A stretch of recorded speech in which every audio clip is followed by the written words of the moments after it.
morning, good afternoon, and good evening. This is the Curious Anarchy podcast, and we're here with another episode of the Astrology series, 12 Suns. Today, we'll be speaking with Melati. How are you, Melati? I'm good. How are you, Jermaine? Excited to be here. Oh, it's awesome. Thank you so much for coming on to the show.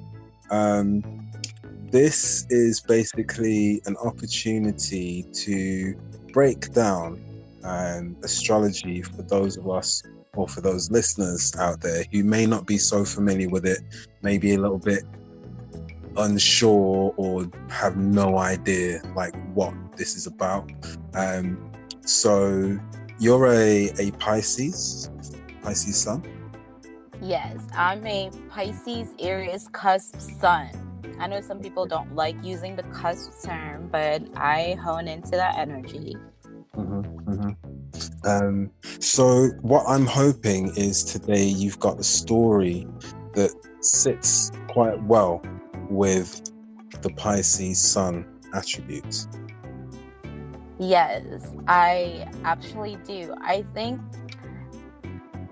this story that I'm about to tell you kind of correlate to that Pisces-Aries cusp energy, more so like the emotional and passive Pisces. I like talking about the Pisces in Aries cusp because the Pisces itself is the last zodiac of the calendar, and Aries being the first sign of the calendar, I feel like I really hone in that like alpha, omega, the end and the beginning type of energy.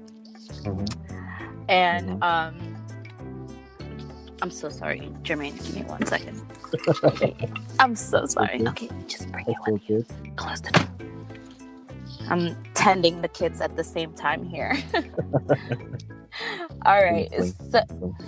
So I think Pisces is very known to be like very emotional, very in their feelings, because they're the last sign of the zodiac calendar, that they are set carrying the emotions of all of the other signs, all the 11 signs in the zodiac calendar.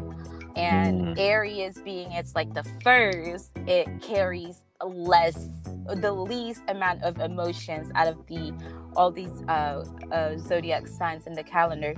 So I like this story because it hones the energy of both that super deep emo Pisces and that very snarky Aries, like, you know, all about like excitement, new beginning, very snarky energy of the Aries. Okay. So do I just like start telling the story? Absolutely. Please go ahead and tell your story. Okay, so the story is definitely a personal experience of mine. It was around the time that I have met this one particular person. He is also a Pisces, but he's a February Pisces, so they're like the psychotic like Pisces to me. I don't know if you're a Pisces also. I'm sorry if you are. No, I think I was supposed to be, but I was born like 2 weeks later in March, so I'm a Pisces. Yeah. Oh, okay. Well, I thought like, you know, I love being a Pisces. I love being like an emotional person, and I thought being with another Pisces was gonna be like that's it for me. I was emotional guy that like is emotionally available for me all the time, like a Pisces would, right? And so we met each other. Long story short, I like fell in love with this person. I was like, oh my gosh, like this is like the man that I never had, like honing that like very masculine energy that I was not expecting from a Pisces, because I thought like Pisces men are supposed to be like not necessarily passive, but like more like, you know, on the emotional base level of the surface rather than like actions. So I love the fact that this man took actions, and he was very on the surface very motivating, pushing me to be a quote unquote better person of myself. I tell you why I put it in a quote unquote, because this was viewed from his point of view. Like, this person that he was molding me to be, cloaked by his quote unquote good intentions to want to see me to be the better person, that he thought I should be, not what I the thought better I person should be. for him. Right. Yeah. So, this is where the Pisces part of me took over. So I really let him drown me in all these emotions, thinking that I did not deserve to be this person that I thought I could be, a tomboy chick and a girly woman at the same time. At the moment, I was 25 and I was carrying my first child. And he was like, you're 25, you're about to be a mom. You shouldn't be wearing sneakers and a dress with the same outfit, And that was like my style, being like a Pisces. We're like quirky little artistic souls, right? Very colorful people. And that's what I had. My wardrobe is like very colorful. At the moment it was very colorful. I would add in all different types of motifs, like in the same outfit. As long as to me, and I had the confidence to rock it. To me, I was like, it doesn't matter what other people think. But being that I was so much in love with this guy, I just wanted to make him happy. I just wanted to be this woman for him, right?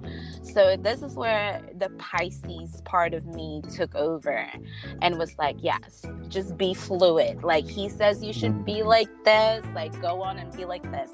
At the moment, I have a collection of Air Force Ones. I don't know if you know what that is. It's you know what Air Force Ones are. Yeah. Okay.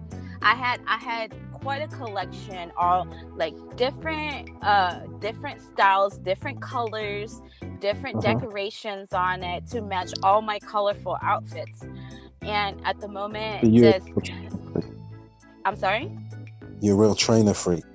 Right. Yeah. So we call it over here. He was like, oh, that's what it is. So he was like, you're 25, you're about to be a mom. You should not, have this many Air Force Ones. Like, you should just have a white and a black, and that's it.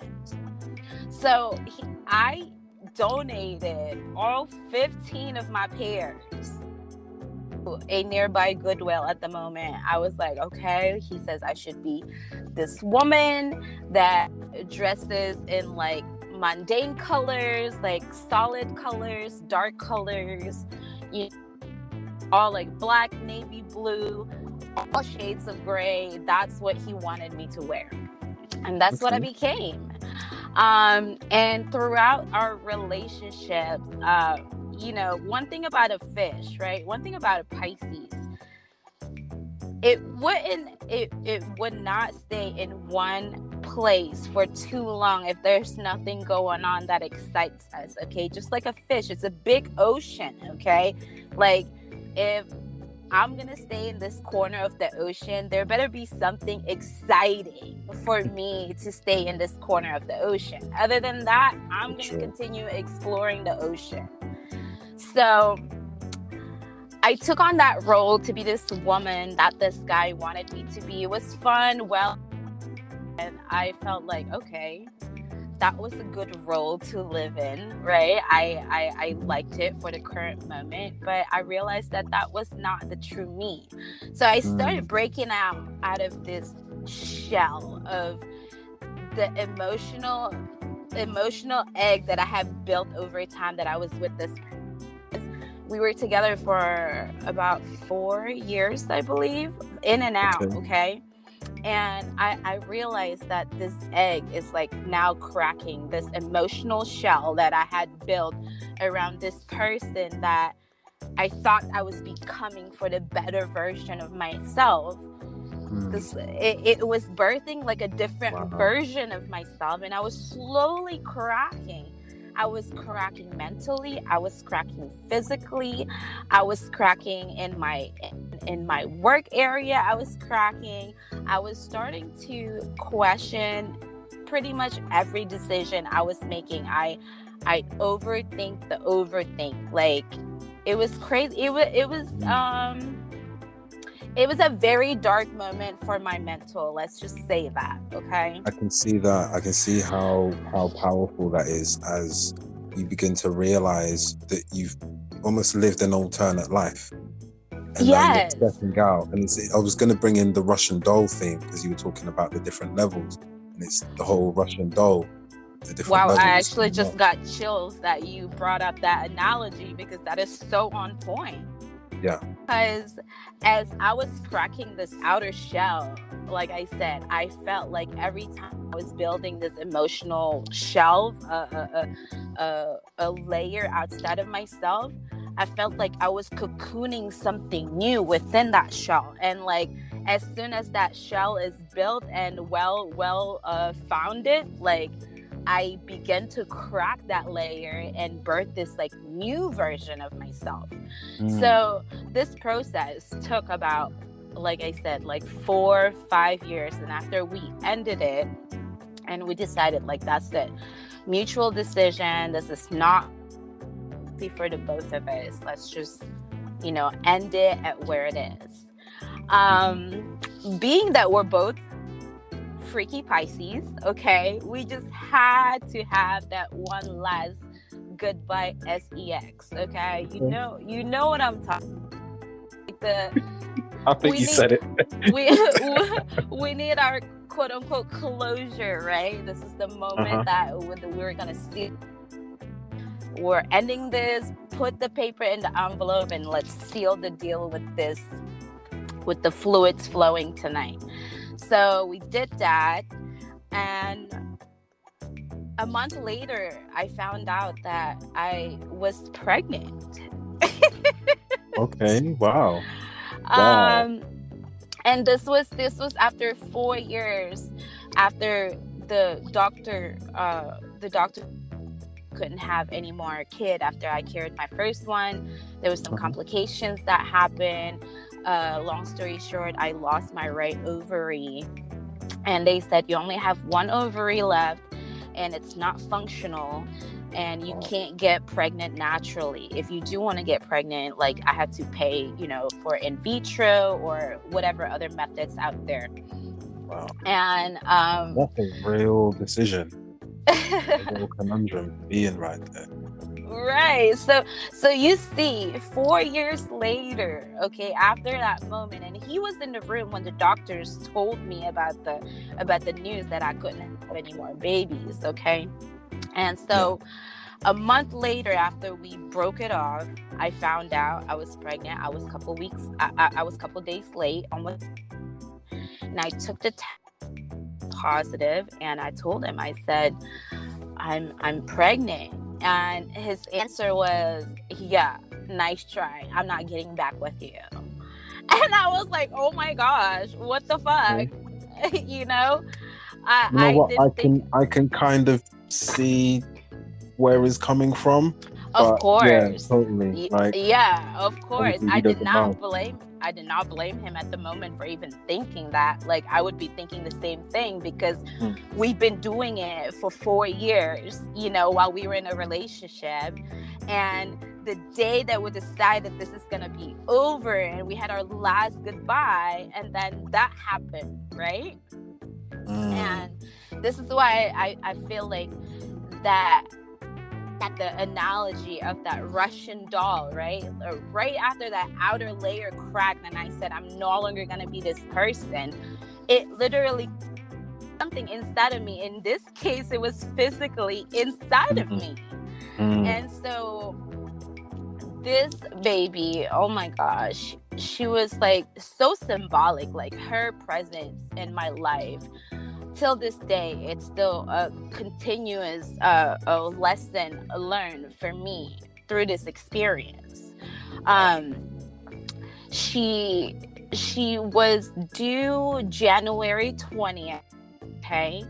And I remember going to the doctor for my like 32-week checkup or something like that. At this moment, it was around December time, right? Or November time. And, you know, year end, you start thinking about like your taxes for the next 2, you know, and it was just supposed to be, I was just joking. I asked my doctor, I said, hey, I know that she's due on January 20th, but is there any indication that she will come out before the 1st of January? And my doctor was like, why do you want to know? Why are you asking this question? And I told him, I said, for tax purposes, so I could claim her for the... And so we both laughed, and he's like, nah, I don't see her coming out anytime soon. Looking good. Everything's looking good. Bam.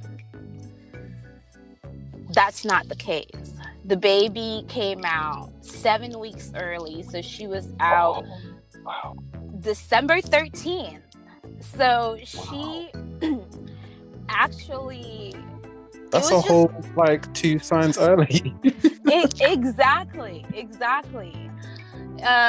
She came out early. I was 2 days. Okay, I was in labor for like 44 hours, pretty much 2 days. What was that like? It was pretty interesting, because as soon as you get to the hospital after your water break, it's like they want to induce you right away. You know, they want to inject all these chemicals in you, in your belly, where your baby is. You know, they want to inject your back. There's a lot of fear-mongering tactics goes into place when your water breaks a lot early, right? So as soon as I got to the hospital, they wanted to induce me right away, and I was like, no. Well, obviously, the baby knows when it's gonna come. Okay, we thought that she was gonna come January 20th. Here we are, December 11th. Like, so obviously, the baby has a different plan. Okay. So 24 hours go by, they give me Pitocin. They're like, okay, since you don't want to be induced, you have to take this thing that will make sure it wouldn't fracture like the sac, the whatever sac that the baby was in. Sorry, I'm blanking out here. The amniotic sac. Yeah, there you go. Yeah. So, and I was like, okay, as long as like there's no harsh chemicals going in to like, you know, chemically induce the process, I was like, we're fine. So she was like, okay, this is going to be painful for the next 24 hours. Are you sure? It was not painful. Okay. Again, a lot of fear mongering tactics go into place as soon as the water breaks, right? I was writing it. 22 hours, I was writing it. I really didn't start feeling pain until the next day. So I said, okay, it's getting closer. They said the 24 hours of Pitocin did not do anything to your cervix. You are still at 2 centimeter dilated. They're like, we have to induce you. I was like, you don't have to do shit. I was like, this baby is going to come when it's going to come. So that's why I went another 24 hours with another set of Pitocin, and until the last 10 hours of labor that I started getting the pain. So I guess this is a lesson to anyone out there also that's listening that might be pregnant. If you're ever in that situation and they tell you that they want to induce, tell them, fuck no. Don't fuck with the baby's time, because the baby knows when to come, you know? But anyways, we haven't agreed on a name for the baby, okay? Again, another long story short, because there's some questions and, if it's even my baby, because we have been doing it for the past 4 years. And, you know, so that's when, and, you know, we had been broken up. And so that's where it all starts, like, all the toxicity, like, starts coming back in the last few days of the pregnancy. And so he actually was not present when the baby was born, because you know, because because we had a disagreement right before she came about like, oh, if it's even mine and all this. And we had agreed on an M name for sure, because I'm Melati, starts with an M. My oldest Michiko, and I wanted to keep that M going. So we had an idea of a name that, you know, like, oh, maybe this is gonna be it. But the fact that he was not at the hospital when the baby was born, it gave me an advantage, right? I was like, all right, I have the power to name the baby now. Okay. So the name of the baby came from an evangelist in Indonesia. Well, she's actually American, but she has been, her family is a big missionary family, and they're in Indonesia right now, and they have been for the past like 20-something years. And so it was an accidental trip, quote unquote, that everything in the universe that happens for a reason. And I do believe that quote unquote accidental trip was meant to happen for her to deliver me this baby name. Okay. So she gave me the name, and the name is Moriah or Moria. It is the name of the mountain where Isaac was gonna be. I don't know if you grew up Christian, but there's a story in the Bible where Isaac was going to be sacrificed on top of a mountain, and it was a test from God to Abraham, whether you know he was testing his loyalty, right? So that was the name of the mountain, Moria. So I decided on that day after she was born, that's it. That's going to be her name, Moria, and it's a Hebrew name. And I did not find this out until 2 years later, but she was actually born on the day of Hanukkah of that year. The first day of Hanukkah was December 13th of the year 2015. So, and the fact that it's a Hebrew name, you know, and the evangelist came all the way from Indonesia to deliver the name to me. This whole birthing process, the fact that her existence in my life right now, through that whole little cocooning era of me building an outer shell, so I thought, but it was just to crack open another layer that was already within me. So point of the story, I think that her birth and her being a Sagittarius, a fire sign, okay, and came from a Pisces father. So it's like that Pisces and Aries cusp aspect of me, the end and the beginning concept of the cusp is in that story, in my story, in the story of Moriah coming into my life, because our relationship, mine and her dad's relationship, was coming to an end. Just that I thought that version of me was coming to an end. It was dying, yet it birthed a new experience, which is like this whole new life. Moriah. Moriah means delivered from God, and literally the evangelist, you know, delivered the name to me all the way from Indonesia. Wow, what a story. Incredible. And you know what, I think it's even almost so typical that it involves love, like heavily infused in love, but it's the end of a love and the birth of a new love, and it's incredible. Like I've seen you on Facebook, well, when you were on Facebook, and Snap and Instagram and stuff, and you know, I can see that you're absolutely in love with those children. Those children love you. Yeah. And then, is it Michiko that likes to that watches EastEnders? Yes. And we've actually found a new show on Netflix called Meet the Adebanjo. So it's about a Nigerian family yeah. in the UK, and she loves it. Like, she constantly like repeat the sentences and their accents. Like, she just loves it. When I told her today that I had an interview with you, she's like, "Oh, it's your Jermaine, your friend Jermaine in British." Yeah, so absolutely hilarious. Yeah, she is truly is hilarious. She's about to be 10. Oh wow. Yes. Wow. But and she's the younger one, right? Oh no, Michiko is the oldest one. The younger one is Oh. Mariah. Yeah. Okay. Yeah. Wow. But Mariah is absolutely the love of my life. I think she's my soulmate. Like, I just, whenever like we're together, or like when I look into her eyes, I just like feel this like sense of belonging, where like my heart belongs. Like, when I was ready to give up on love, like, she came to my life, and she is my constant reminder that I deserve love. Yes. So that is absolute facts. Thank you so much. You're so welcome to participate in this and to share, and like the way that you've actually enveloped it, because you're kind of versed with astrology, has been absolutely wonderful. We'll catch up after this if you've got like 5-10 minutes.